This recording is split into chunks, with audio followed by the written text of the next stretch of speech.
स्वागत है आपका अपने YouTube चैनल अभ्यास क्लासेस नवादा में। आज का जो हम टॉपिक करेंगे वो है सेल वॉल। सेल के कंपोनेंट्स में जो पहला है वो हम लोग करेंगे सेल वॉल। सेल वॉल जिसको हिंदी में हम लोग बोलते हैं कोशिका भित्ति।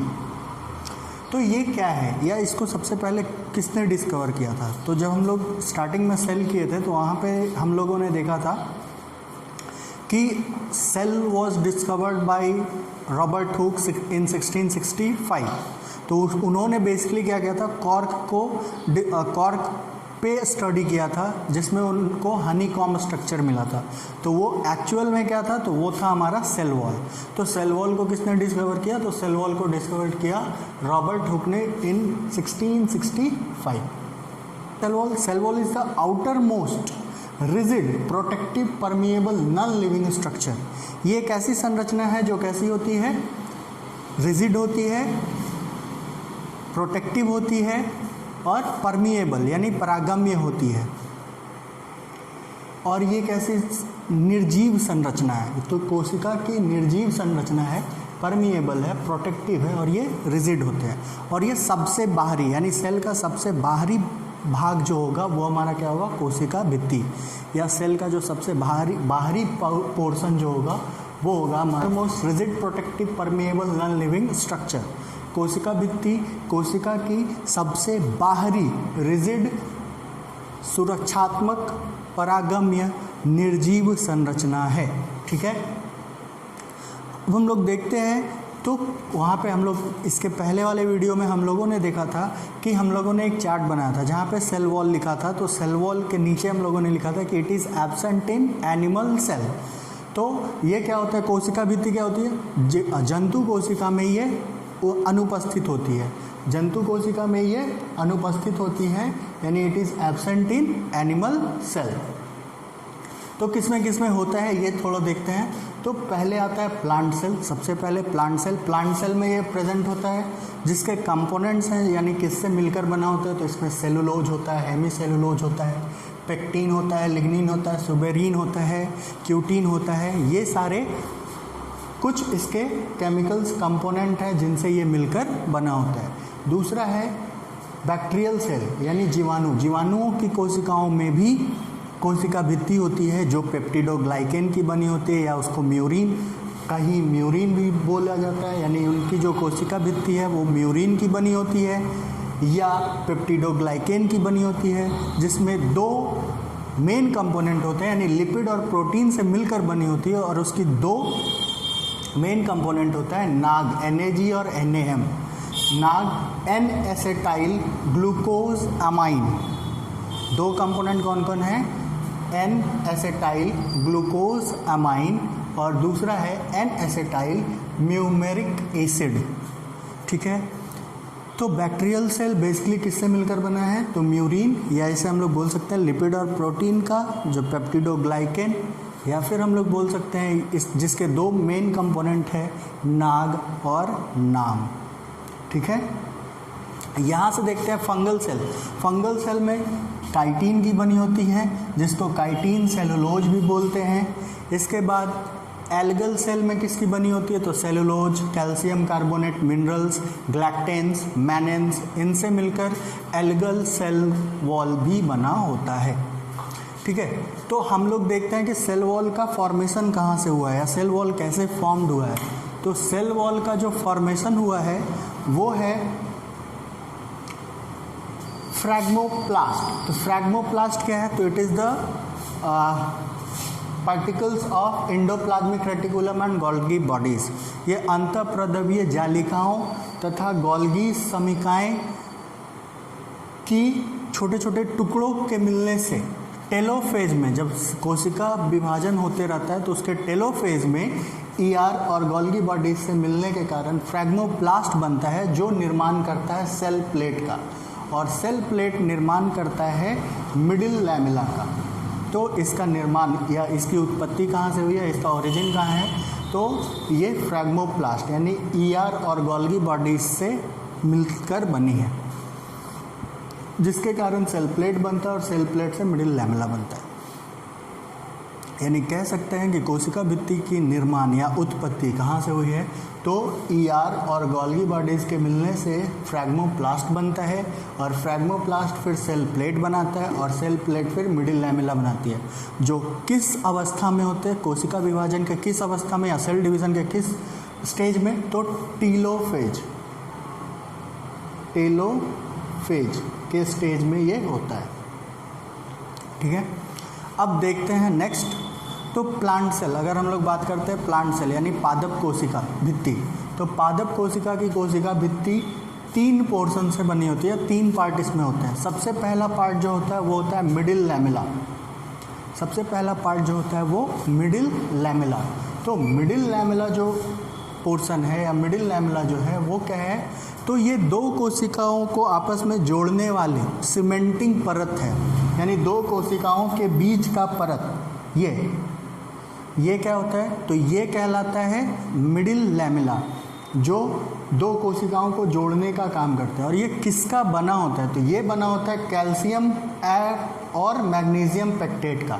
मिडिल लैमेला जो होता है वो कैल्शियम और मैग्नीशियम पेक्टेट का बना होता है। इसके कारण से ही सेल, अगर हम लोग देखें तो फलों का कड़ा होना इन्हीं के प्रेजेंस में, यानी कच्चे फल इन्हीं के प्रेजेंस में वो कड़े होते हैं और जब ये घुल जाते हैं तो वो सॉफ्ट हो जाते हैं। इसके बाद होता है, तो मिडिल लैमेला का जैसे ही फॉर्मेशन होता है, मिडिल लैमेला के दोनों ओर पतली और प्रत्यास्थ यानी थिन और इलास्टिक लेयर का फॉर्मेशन होता है। मिडिल लैमेला के दोनों ओर प्राथमिक कोशिका भित्ति क्या होती है, तो प्राथमिक कोशिका भित्ति पतली एवं प्रत्यास्थ परत है जो मिडिल लैमेला के दोनों ओर, मिडिल लैमेला को हम हिंदी में बोलते हैं मध्य पटलिका। तो प्राइमरी सेल वॉल क्या है या प्राथमिक कोशिका भित्ति क्या है, तो प्राथमिक कोशिका भित्ति मध्य पटलिका के दोनों तरफ पतली एवं प्रत्यास्थ परत होती है। ठीक है, प्राथमिक कोशिका भित्ति क्या होती है, तो प्राथमिक कोशिका भित्ति पटलिका के दोनों तरफ पतली एवं प्रत्यास्थ परत क्या कहलाती है, तो प्राथमिक कोशिका भित्ति होती है वो। तो प्राथमिक कोशिका भित्ति का जो केमिकल कंपोनेंट है किससे मिलकर बना है, तो ये बना है सेलुलोज, हेमीसेलुलोज और पेक्टिन। सेलुलोज की मात्रा इस प्राथमिक कोशिका भित्ति में सेलुलोज की मात्रा अधिक होती है। और इसके बाद अगर हम देखते हैं तो ये किस में प्रेजेंट होता है, तो ये यंग सेल में, यानी जो यंग सेल या यंग कोशिकाएं होती हैं उनके अंदर ये आते। जैसे जैसे कोशिका परिपक्व होने लगती है उसी तरह से इसके दोनों यानी प्राथमिक कोशिका के भित्ति के अंदर की ओर, प्राथमिक कोशिका के भित्ति के अंदर की ओर एक मोटी तथा अप्रत्यास्थ परत का निर्माण होता है और वो द्वितीयक कोशिका भित्ति कहलाती है, यानी सेकेंडरी सेल वॉल कहलाता है। सेकेंडरी सेल वॉल क्या है, तो the inner side of the primary cell wall which is thick and non elastic. तो सेकेंडरी सेल वॉल क्या है, तो सेकेंडरी सेल वॉल एक ऐसी परत है या एक ऐसा लेयर है जो प्राइमरी सेल वॉल के अंदर की ओर जिसका निर्माण होता है और ये मोटी तथा नॉन इलास्टिक होता है। It is thick and non elastic, यानी मोटी तथा अप्रत्यास्थ होते हैं। और ये मैच्योर सेल में, और मैच्योर सेल यानी ये जो होता है secondary cell wall meristematic cells में प्रेजेंट नहीं होते हैं,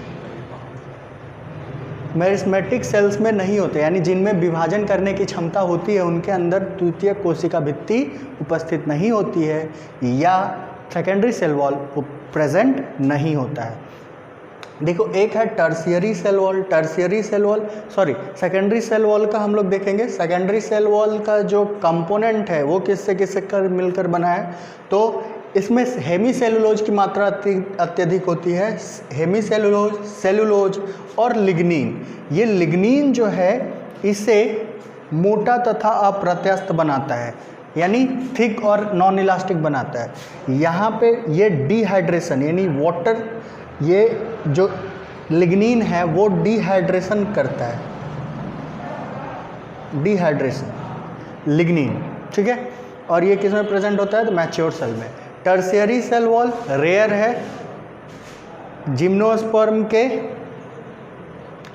सेकेंडरी सेल वॉल के अंदर की ओर जो नेक्स्ट लेयर का फॉर्मेशन होता है वो टर्शियरी सेल वॉल कहलाता है और ये बहुत ही रेयर है। और ये किस में उपस्थित होता है? तो ये होता है ट्रैकिड ऑफ जाइलम।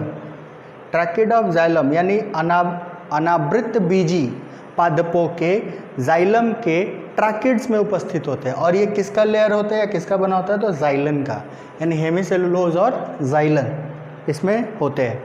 ठीक है, इसके बाद हम लोग देखते हैं तो कोशिका भित्ति या सेल वॉल का वह रीजन, यानी सेकेंडरी सेल वॉल का वह रीजन जहाँ लिग्निन उपस्थित ना हो, यानी सेल वॉल का वह रीजन जहाँ लिग्निन उपस्थित ना हो वो रीजन कहलाता है या उसका निर्माण होता है। तो वो निर्माण करता है पिट का, जिसको हम लोग गर्त कहते हैं। पिट, इसको हम लोग गर्त कहते हैं। ठीक है, और ये दो कोशिकाओं के बीच समान होती है और ये पेयर्ड में होते हैं, ये हमेशा पेयर्ड में होते हैं। अगर पेयर्ड में नहीं होते हैं तो उसे कहते हैं ब्लाइंड पिट। जब ये पेयर्ड में नहीं होते तब इन्हें, जब ये पेयर्ड नहीं होते तब इन्हें कहते हैं ब्लाइंड पिट। ठीक है, और ऐसे ये हमेशा युग्मित होते हैं या हमेशा युग्म में होते हैं, जोड़े में होते हैं। ये हमेशा जोड़े में होते हैं या पेयर्ड में होते हैं। और इनके दो टाइप होते हैं, एक होता है सिंपल पिट, एक होता है सिंपल पिट और दूसरा होता है बॉर्डर्ड पिट। सिंपल पिट और बॉर्डर्ड पिट। सिंपल पिट जो होता है उसका डायमीटर सेम होता है, डायमीटर सेम होता है, यानी दोनों पेयर्ड पिट के जब डायमीटर सेम होते हैं तो वो कहलाते हैं सिंपल पिट। और बॉर्डर्ड पिट में डिफरेंट होते हैं। तो पिट यानी गर्त, पिट गर्त। अभी देखें हम लोग पिट क्या होता है, तो सिंपल पिट और बॉर्डर्ड पिट, यानी पार्श्व गर्त और दूसरा था साधारण गर्त। हिंदी में ये वीडियो एंग्लो है, तो पार्श्व गर्त और साधारण गर्त। तो साधारण गर्त का देखें कि डायमीटर दोनों का यानी व्यास दोनों का सेम होगा, दोनों गर्त का। ठीक है, जो पेयर्ड होंगे, और जो पेयर्ड नहीं होते हैं उसको बोलते हैं ब्लाइंड गर्त। ठीक है, चलो यहाँ से हम लोग देखते हैं। तो ये अगर फिगर हम लोग देखते हैं तो कुछ जो होते हैं, जो पिट मेम्ब्रेन, ये जो गर्त होते हैं इसके दो भाग होते हैं। एक होता है पिट मेम्ब्रेन और दूसरा होता है पिट कैविटी। यानी पहला होता है गर्त गुहा, ये गर्त गुहा, और दूसरा गर्त झिल्ली।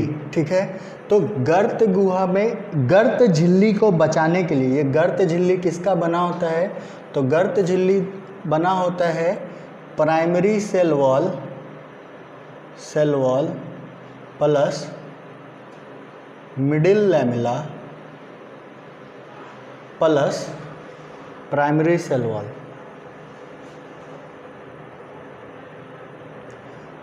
यानी प्राथमिक कोशिका भित्ति प्लस मध्य पटलिका तथा प्राथमिक कोशिका भित्ति द्वितीयक कोशिका का, यानी दूसरी कोशिका का, दोनों कोशिका का प्राथमिक कोशिका भित्ति और मध्य पटलिका, इनके मिलने से क्या बनता है, तो पिट मेम्ब्रेन यानी गर्त झिल्ली बनती है। ठीक है, और गर्त गुहा, अब गर्त झिल्ली को टूटने या रप्चर होने से बचाता है एक एक्स्ट्रा डिस्क लेयर शेप्ड होता है, डिस्क शेप्ड लेयर्ड होता है, और इस डिस्क शेप्ड लेयर्ड को हम लोग बोलते हैं टोरस, जो सिंपली प्रोटेक्शन का काम करता है।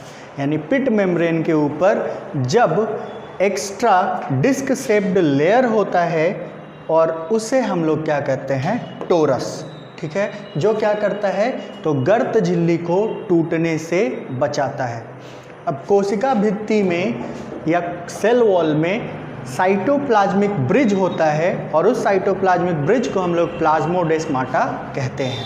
ठीक है, जिसके द्वारा इस और ये गर्त, ये सब क्या होते हैं, तो ये सहायक होते हैं दो कोशिकाओं को आपस में कम्युनिकेट करने के लिए, यानी दोनों कोशिकाओं के बीच संचार करने के माध्यम कौन कौन है, गर्त तथा प्लाज्मोडेस्माटा। या फिर हम बोल सकते हैं there is a way of communication between two cells from which the two cells gets communicated, that is pit and plasmodesmata. आज के इस वीडियो में इतना ही। अगर वीडियो अच्छा लगा हो तो लाइक शेयर और सब्सक्राइब जरूर करें। Thank you.